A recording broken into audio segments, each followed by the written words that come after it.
Hola, mi nombre es Juan Manuel y en el video de hoy vamos a estar trabajando procesos ETL implementados a partir de la herramienta Pentaho Data Integration de la suite Pentaho.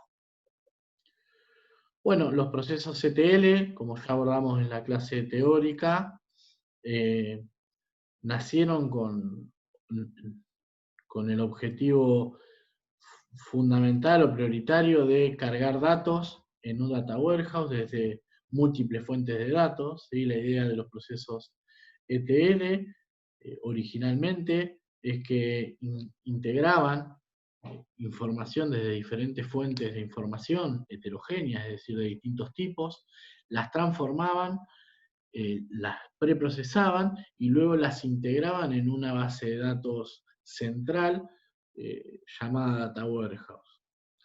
La realidad es que este concepto fue evolucionando y al día de hoy se denomina proceso ETL a cualquier proceso de integración de datos o de transformación de estos datos o de migración de datos desde una fuente de datos hacia otra.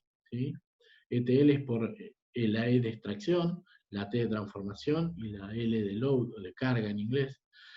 Hoy por hoy, como decía, estos procesos ETL se utilizan también para migrar datos entre diferentes fuentes de datos y diferentes aplicaciones, también para cargar grandes conjuntos de datos en diferentes entornos y desde múltiples fuentes, y para limpiar datos con diferentes pasos.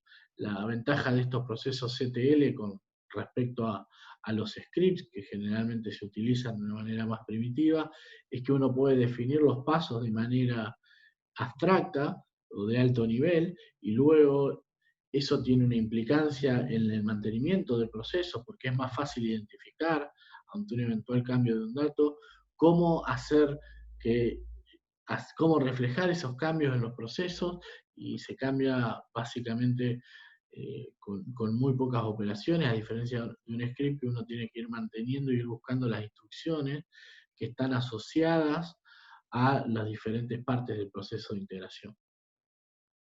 Aquí las diferentes componentes van a estar bien identificadas y bien definidas, y va a ser más sencillo encontrar qué parte del proceso está abocado a qué destino o a qué objetivo de la integración. Bueno, los procesos de integración de datos mediante Pentaho Data Integration, ¿sí? Son los que vamos a abordar, también conocidos como esta herramienta como Kittle o Spoon originalmente, ahora ya se conoce como PDI por las siglas en inglés.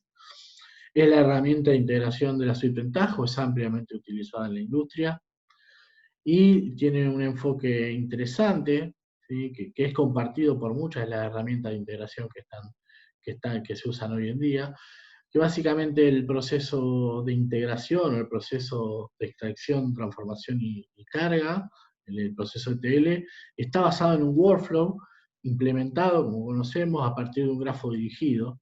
¿Sí? Este grafo va a tener un conjunto de nodos que van a estar unidos a través de las aristas.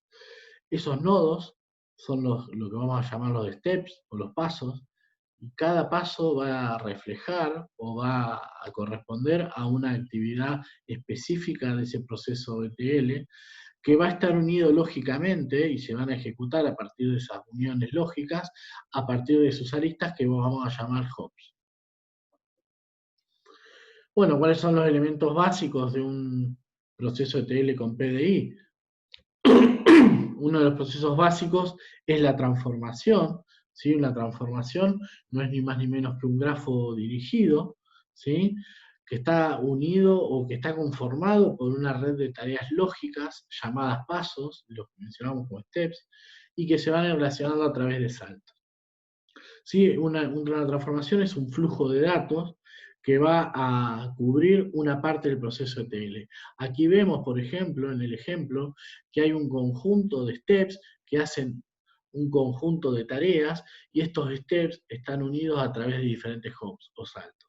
Por ejemplo, va a haber un step que va a estar encargado de cargar en memoria un archivo de texto, otro step que va a ir filtrando las filas que cumplan determinada condición, otro step que me va a permitir ordenar esas filas, y otro step que me va a permitir cargar esa información en una tabla de una base de datos, ¿sí?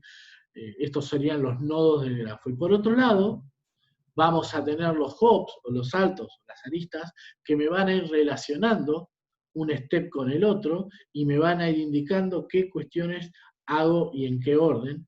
Esta línea acá o este step que une text file input con filter rows, lo que hace básicamente es decir que el step filter rows se va a ejecutar luego de text file input y así sucesivamente. Vamos a encontrar hops o aristas por la positiva y por la negativa, ¿sí? Esto quiere decir, aquí cuando vemos el icono verde de OK, quiere decir que se va luego de filter rows, lo que va a hacer va a pasar a sort rows si todo salió bien, y va a ir a esta otra operación dummy si hubo algún error. ¿Sí? Básicamente esa es la taxonomía de una transformación. Recordemos que una transformación va a estar abocada a cumplimentar lógicamente una parte del proceso ETL.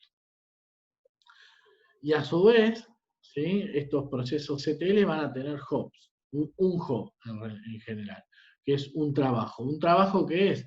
Bueno, un trabajo no es ni más ni menos que una especie también de grafo dirigido que va a ir relacionando lógicamente las diferentes transformaciones que tiene mi proceso ETL. Hace un ratito, cuando hablábamos de las transformaciones, yo planteaba que estas transformaciones cubren una parte del proceso ETL. Lo que vamos a hacer a través de los jobs, con una taxonomía similar a las transformaciones, es unir lógicamente, coordinar estas transformaciones que hayamos definido. De esta manera, un proceso ETL va a tener un job que va a coordinar las n transformaciones que sean parte de este proceso. A su vez, los jobs tienen asignado también tareas de soporte, como el envío de mails, o la coordinación del momento en el cual se dispara el proceso ETL, o otras actividades de soporte o backup. ¿Sí? Básicamente, aquí vemos un esquema final de un proceso ETL que está conformado por un job, ahí ven hacia la parte inferior de la pantalla, y este job va a ir coordinando, fíjense que va a coordinar la transformación que antes definimos. ¿Sí? Acá lo que dice este job es, cuando inicie el proceso, ¿sí? El proceso ETL, vamos a esperar a que haya una fila, un archivo en determinado lugar de la computadora o del servidor, y cuando exista ese archivo, vamos a ejecutar esta otra transformación que definimos. Si todo sale bien, terminamos, y si hay un error, el job va a mandar un mail al administrador del sistema o a quien esté designado. De esta manera, si en mi proceso ETL, y lo más usual es que así suceda, tiene más de una transformación, todas esas transformaciones van a estar coordinadas a través de mi job. Esto es interesante pensarlo así, porque da un marco de alto nivel y de diferente jerarquización del proceso ETL. Fíjense que vamos a tener en el job las actividades fundamentalmente de soporte del proceso, y vamos a tener en las transformaciones las unidades de funcionamiento o de procesamiento de mi proceso de integración de datos.